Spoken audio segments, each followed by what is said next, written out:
नमस्कार.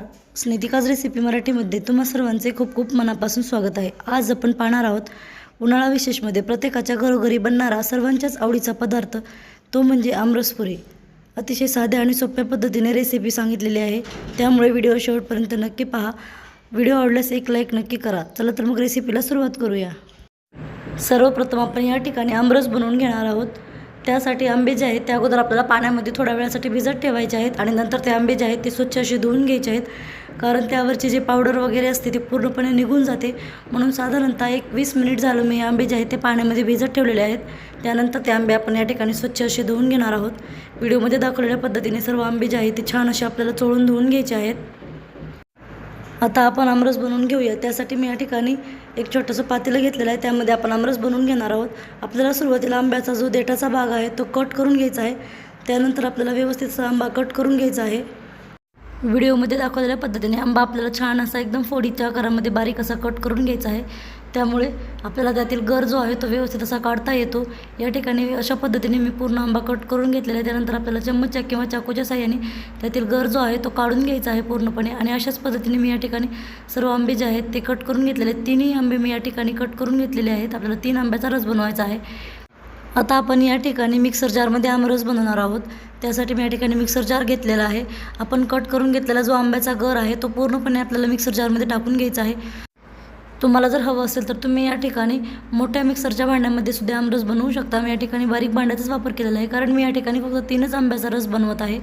आता आपण पूर्णपणे आंब्याचा गर जो आहे तो मिक्सर जारमध्ये टाकून घेतलेला आहे. त्यामध्ये आपल्याला आता आंब्याच्या गोडीप्रमाणे साखर त्यामध्ये टाकून घ्यायची आहे. मी या ठिकाणी 2 चम्मच साखर त्यामध्ये टाकून घेतलेली आहे. तुम्ही तुमच्या आवडीप्रमाणे साखरेचं प्रमाण जे आहे ते कमी जास्त करू शकता.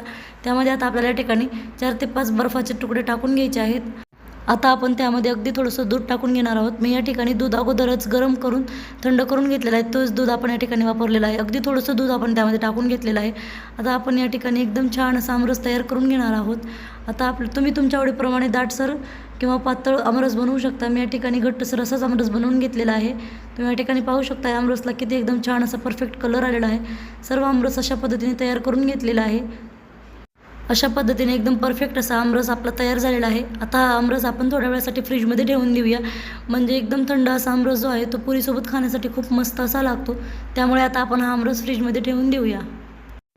आता आपला आमरस जो आहे तो थंड होत आहे. त्यासोबतच खाण्यासाठी आपण पुरी बनवणार आहोत. त्यासाठी आता आपण पीठ मळून घेऊया. त्यासाठी मी या ठिकाणी 3 कप असं गव्हाचं पीठ घेतलेलं आहे. या ठिकाणी आपण मैदा अजिबातच वापरलेला नाही, फक्त गव्हाच्या पिठापासून आज आपण पुरी बनवणार आहोत. आणि पीठ जे आहे ते एकदम छान असं सुजीच्या चाळणीने बारीक चाळून घेतलेलं आहे. आणि त्यामध्ये आता आपण या ठिकाणी थोडंसं मीठ टाकून घेतलेलं आहे. मीठ अवश्य घाला. त्यानंतर आपण त्यामध्ये आता थोडं थोडं पाणी टाकून पीठ जे आहे ते छान असं घट्टसर मळून घेणार आहोत. अगदी सैलसर असं पीठ आपल्याला मळायचं नाही, नाहीतर पुऱ्या ज्या आहेत ते एकदम छान अशा तयार होत नाहीत. त्यामुळे थोडं थोडं पाण्याचा वापर करून आपल्याला या ठिकाणी पीठ छान असं घट्टसर मळून घ्यायचं आहे. पूर्ण पीठ आपण एकजीव करून छान असं मळून घेतलेलं आहे. तुम्ही या ठिकाणी पाहू शकता. आता हे पीठ जे आहे ते आपल्याला या ठिकाणी 10 ते 15 मिनिटासाठी बाजूला ठेवून द्यायचं आहे. त्यानंतर आपण पुऱ्या बनवून घेणार आहोत. 15 मिनिट झालेले आहेत. 15 मिनिटाच्या नंतर आता आपण पुरी बनवून घेऊया. या ठिकाणी मी पोळपाट घेतलेला आहे आणि त्याला थोडंसं तेल लावून घेतलेलं आहे. लिंबाच्या आकारा एवढा आपल्याला पिठाचा गोळा जो आहे तो तयार करून घ्यायचा आहे. त्यानंतर आपल्याला छान अशी पुरी जी आहे ती त्याची लाटून घ्यायची आहे. जास्तही पातळ पुरी लाटली तर त्या कडक होऊ शकतात. त्यामुळे आपल्याला या ठिकाणी जाडसर अशी पुरी लाटून घ्यायची आहे. त्याच पद्धतीने मी या ठिकाणी तुम्हाला आणखीन एक पुरी बनवून दाखवत आहे. अशाच पद्धतीने मी या ठिकाणी सर्व पुऱ्या जे आहेत ते तयार करून घेतलेले आहेत. एकदम पातळी नाही आणि जाडसरही नाही, मध्यम आकाराच्या असे आपल्या सर्व पुऱ्या जे आहेत ते तयार करून घ्यायचे आहेत. नंतर आपल्याला त्या पुऱ्या ज्या आहेत ते कडकडीत तेलामध्ये छान अशा तळून घ्यायच्या आहेत. पुरी जी आहे ते कडकडीत तेल छान गरम झालं की तेलामध्ये टाकून घ्यायची आहे. आपल्याला झारण्याच्या साहाय्याने वरतून छान असं प्रेस करून घ्यायचं आहे, म्हणजे पुरी छान अशी टम्म फुगली जाते. तुम्ही या ठिकाणी पाहू शकता. अशाच पद्धतीने मी या ठिकाणी सर्व पुऱ्या ज्या आहेत ते तयार करून घेतलेले आहेत. तुम्ही आता या ठिकाणी पाहू शकता आपली पुरी जी आहे ती छान अशी तळून झालेली आहे. अशाच पद्धतीने सर्व पुऱ्या ज्या आहेत त्यात आपण तळून घेतलेल्या आहेत. एकदम साध्या सोप्या पद्धतीने आपला कमीत कमी वेळेमध्ये आमरसपुरीचा बेत जो आहे तो तयार झालेला आहे.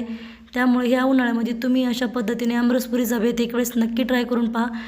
अशा पद्धतीने थंडगार आमरस आणि गरम गरम पुरी जी आहे ती चवीला खूपच अप्रतिम अशी लागते. अशा पद्धतीने जर आमरस आणि पुरी बनवली तर मोठे व्यक्तीच काय, लहान मुलंसुद्धा खूप आवडीने खातात. त्यामुळे अशा पद्धतीने रेसिपी एक वेळेस नक्की ट्राय करून पहा. ही रेसिपी अतिशय कमीत कमी वेळेमध्ये आणि कमीत कमी साहित्यात तयार होते. ही आजची आमरसपुरीची रेसिपी तुम्हाला कशी वाटली कमेंटमध्ये नक्की सांगा. व्हिडिओ आवडल्यास लाईक करा, शेअर करा, सबस्क्राईब करा.